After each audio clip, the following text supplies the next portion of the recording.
Indonesia menjalankan program keluarga berencana sejak tahun 1960-an untuk mengendalikan pertumbuhan penduduk. Di era Orde Baru yang terpusat hingga era reformasi yang desentralisasi mengalami berbagai banyak tantangan dan perubahan. Yuk, mari kita simak terkait regulasi, sasaran, dan hasil yang ingin dicapai. Kebijakan KB di Indonesia. Pada akhir tahun 1960-an, Indonesia menghadapi masalah ledakan penduduk. Tingginya angka kelahiran menyebabkan pertumbuhan penduduk meningkat pesat hingga lebih dari 2% per tahun. Pemerintah menilai kondisi ini dapat menghambat pembangunan ekonomi dan kesejahteraan masyarakat. Karena itu, pemerintah membentuk Badan Koordinasi Keluarga Berencana Nasional atau bisa disebut BKKBN melalui keputusan Presiden nomor 8 tahun 1970. Program KB kemudian dijadikan kebijakan nasional untuk mengendalikan jumlah penduduk melalui pengaturan kelahiran. Menurut penelitian dalam Jurnal Kependudukan Indonesia, program KB pada masa Orde Baru menggunakan pendekatan sentralistik dan dikendalikan langsung oleh pemerintah pusat hingga tingkat desa. Pada era Orde Baru tahun 1966 hingga tahun 1998, kebijakan KB menjadi prioritas nasional pada saat pemerintahan Presiden Soeharto. Program ini memiliki slogan yang cukup terkenal, yaitu 2 anak cukup. Pemerintah melakukan kampanye besar-besaran melalui penyuluh lapangan seperti KB, PKK, Bidan Desa, Posyandu, dan aparat pemerintahan. Secara akademik, kebijakan KB pada Orde Baru bersifat top-down atau instruktif. Negara berperan sangat dominan dalam mengatur program kependudukan masyarakat. Fokus utamanya adalah menurunkan angka kelahiran dan mengendalikan laju pertumbuhan penduduk. Regulasi penting pada masa Orde Baru antara lain adalah: pertama, keputusan Presiden nomor 8 tahun 1970 tentang pembentukan BKKBN, dan yang kedua, Undang-Undang nomor 10 tahun 1992 tentang perkembangan kependudukan dan pembangunan keluarga sejahtera.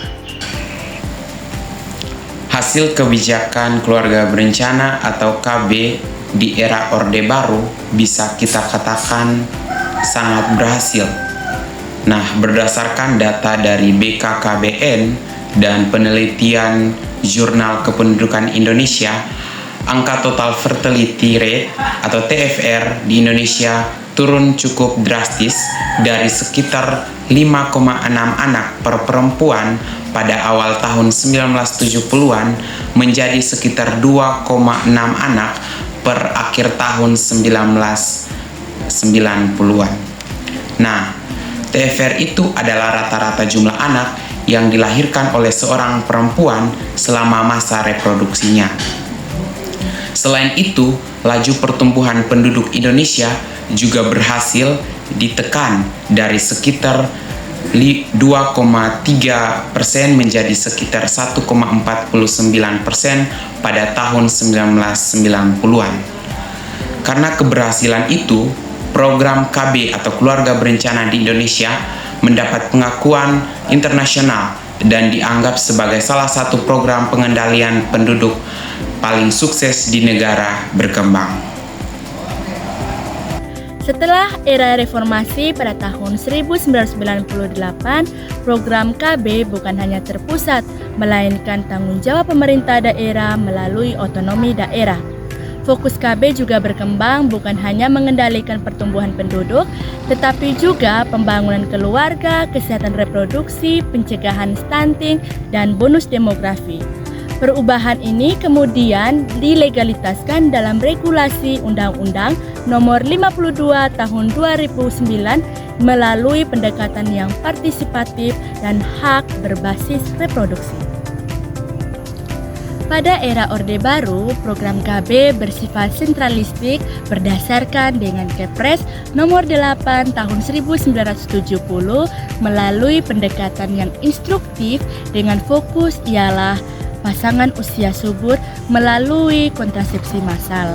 Fokusnya juga pun berbeda, sedangkan pada era reformasi, KB berubah menjadi desentralisasi melalui Undang-Undang Nomor 52 Tahun 2009 dengan fokus ialah keluarga hingga remaja melalui edukasi reproduksi dan pencegahan stunting. Hal ini juga dilakukan melalui pendekatan yang partisipatif. Nah, pada masa era reformasi, program keluarga berencana atau program KB tetap terus berjalan, tetapi hasilnya memang tidak secepat pada masa era Orde Baru.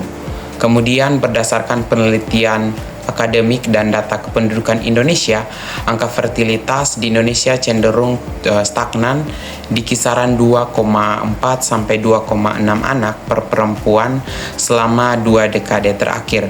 Kemudian penelitian terbaru juga menjelaskan bahwa kalau sistem desentralisasi membuat program keluarga berencana atau program KB di setiap daerah menjadi berbeda-beda karena kemampuan pemerintah di daerah tersebut juga tidak sama atau berbeda-beda. Walaupun begitu, di era reformasi punya kelebihan sendiri atau kebijakan tersebut punya kelebihan sendiri.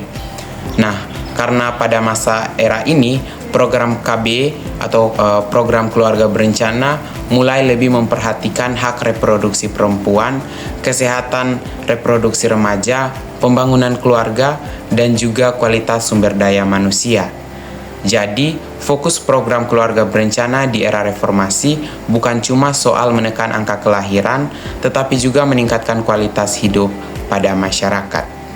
Berikut analisis akademik. Berdasarkan kajian akademik 5 tahun terakhir, kebijakan KB era Orde Baru dinilai berhasil secara statistik karena didukung sistem pemerintah yang terpusat dan koordinasi yang kuat. Namun, beberapa penelitian juga menilai bahwa pendekatan tersebut terlalu otoriter dan kurang memperhatikan hak individu.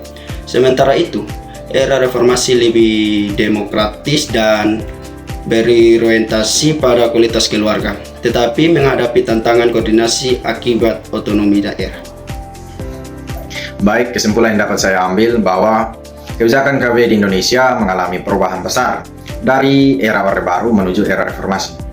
Pada era Orde Baru, lebih menekankan pada pengendalian jumlah penduduk melalui sistem sentralistik dan berhasil menurunkan angka fertilitas secara signifikan.